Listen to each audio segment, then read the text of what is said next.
Hello guys, welcome back to Ambrose Bhojpuri. तो आज हम रिएक्शन करने वाले हैं होलिया में गर्दा हुई, जो कि खेसारी लाल यादव का सॉन्ग है। तो बिना टाइम वेस्ट के शुरू कर देते हैं। Here we go. Global music junction पे सॉन्ग आया है। होली के शुभ अवसर पर क्या बात? जोरदार मुकाबला हो रहल बा। अरे वाह, आई जा होली के रंग में रंगाई जा। क्या बात? लाहे लाहे अपन कमर हिलाई जा।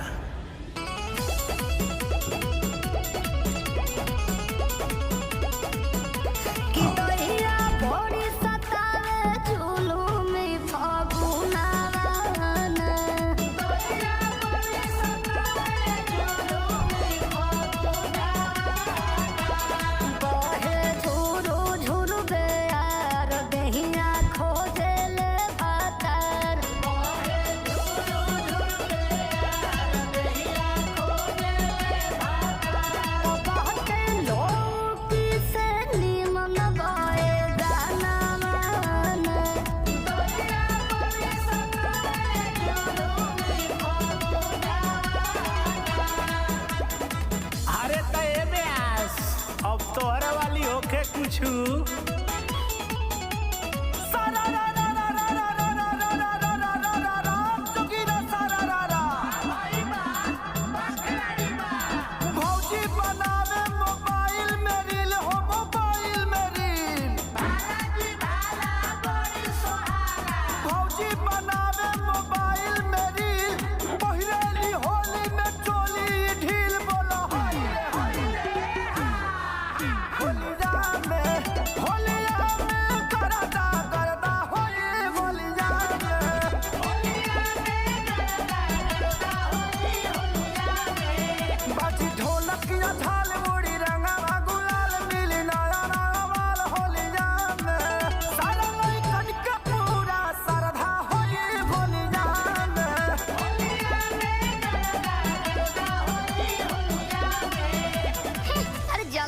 अरे तये भौजी कहा और सुनावा बलमुआ के दर्द हो।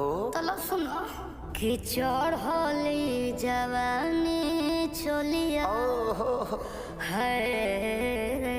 अरे जिया जान ले लो चढ़ली जवानी छोलिया, चढ़ली जवानी छोलिया, भारत छतिया हो पिया बकला गलबा लवंदा के रतिया हो सैया कला गलबा लवंदा के रतिया हो सैया कला गलबा।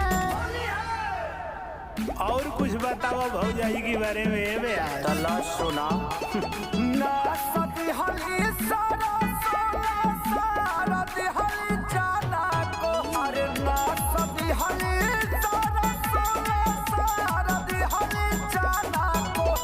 तोला भके लइकन के बिगड़ली फाला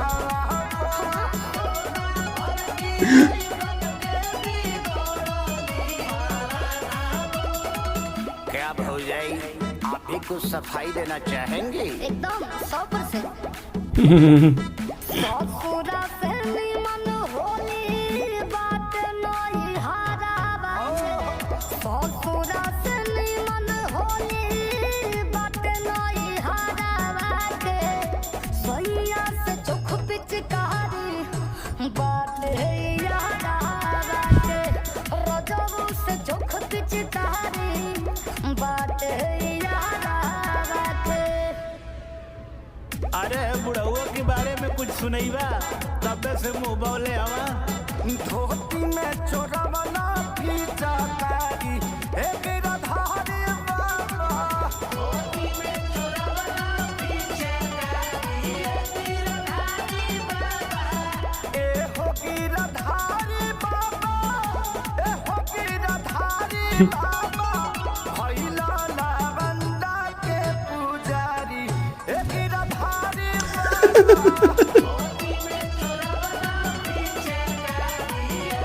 गिरधारी बाबा।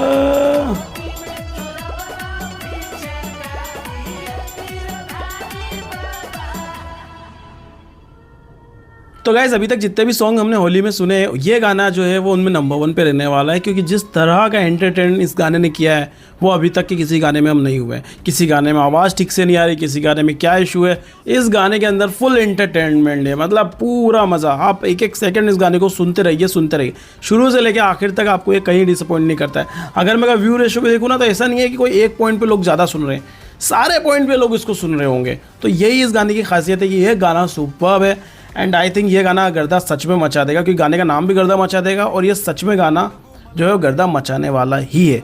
भाई गज़ब का काम किया है इस गाने ने यार, मज़ा आ गया भाई। और देखते हैं आप, बाकी लाइक कर दो इस वीडियो को, और जो लोग कमेंट नहीं करेंगे इस वीडियो पर वो कमेंट कर दो, और फेसबुक पे नहीं फॉलो किया तो फॉलो कर लो यार। फेसबुक पे हम लोग पहले वीडियो डाल देते हैं, यूट्यूब पे बाद में आता है, तो फेसबुक पे फॉलो करना मत भूलना। एम्ब्रोस भोजपुरी हमारा फेसबुक पेज है। तो मिलते हैं आप लोगों से अगली वीडियो में। Till then make love not war. Entertainment का एक घर, एम्ब्रोस इंडिया हम ही है असली